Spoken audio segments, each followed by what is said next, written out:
Okay, here we go. We've got something like a modes diagnostic test.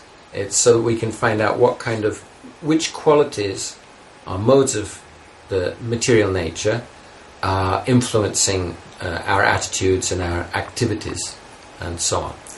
So if you look at this, you'll see that there's a series of questions, and for each question, it's really simple, you just put a circle on 1 to 5.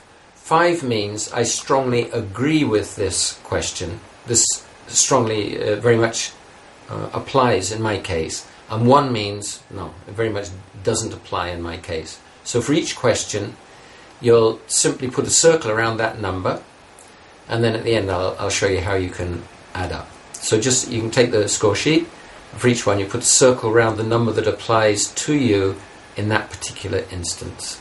Okay.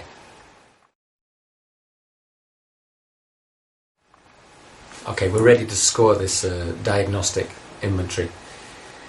So now I've got the score sheet here, and you'll see that the score sheet shows you for every question, which of the 3 qualities that question applies to.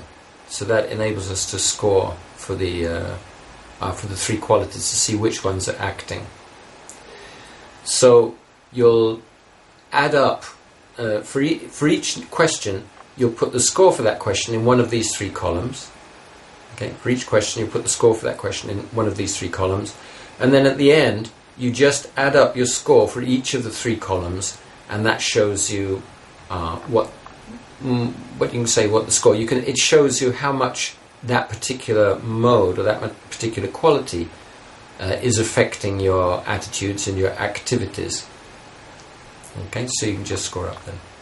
Okay.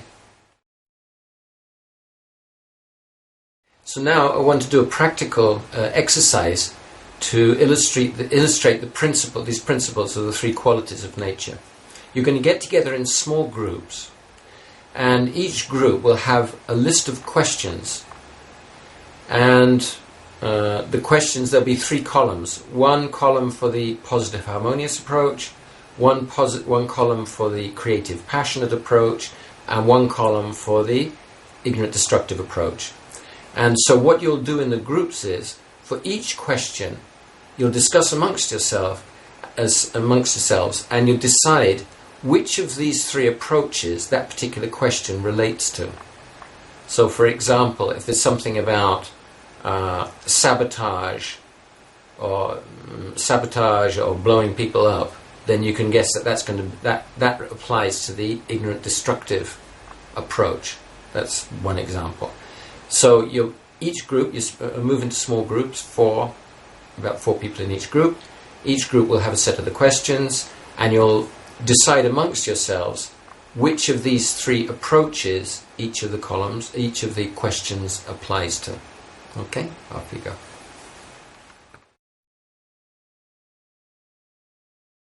I want to talk about gifts, talents, and employing them, skills.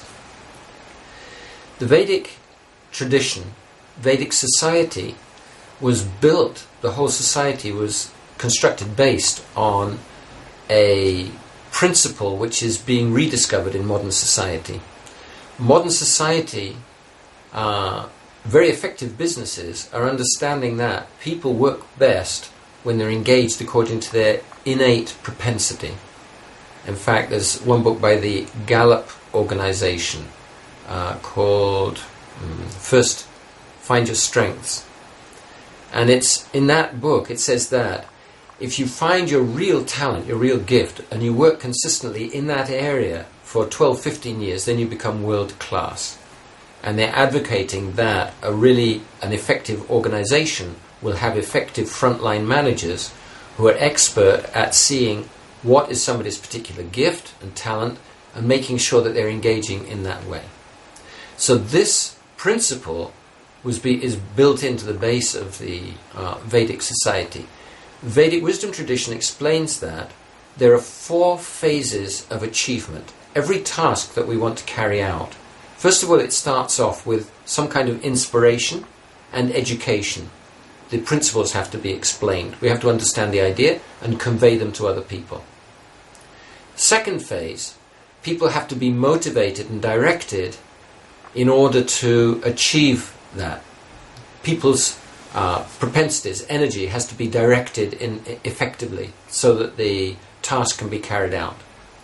Third phase, every task requires some resources. It may be manpower, it may be money, it may be space, it may be food, of course, shelter. There are basic provisions which are necessary for any undertaking, any achievement. And then finally, there's support work. Typing, recording, moving things around, construction, like this. So everybody has a work propensity. In modern society, it's kind of mixed up and people often have mixed propensities. But in general, these 4 basic approaches to activity are there, and people have a work preference which will either be predominantly in one of those 4 areas: education, leadership, resource management, or work, or it may be a mixture of those. And in order to work effectively, we need to know what we're good at. Now, often comes the question, if we ask people, what are you good at? They say, well, I'm not good at anything.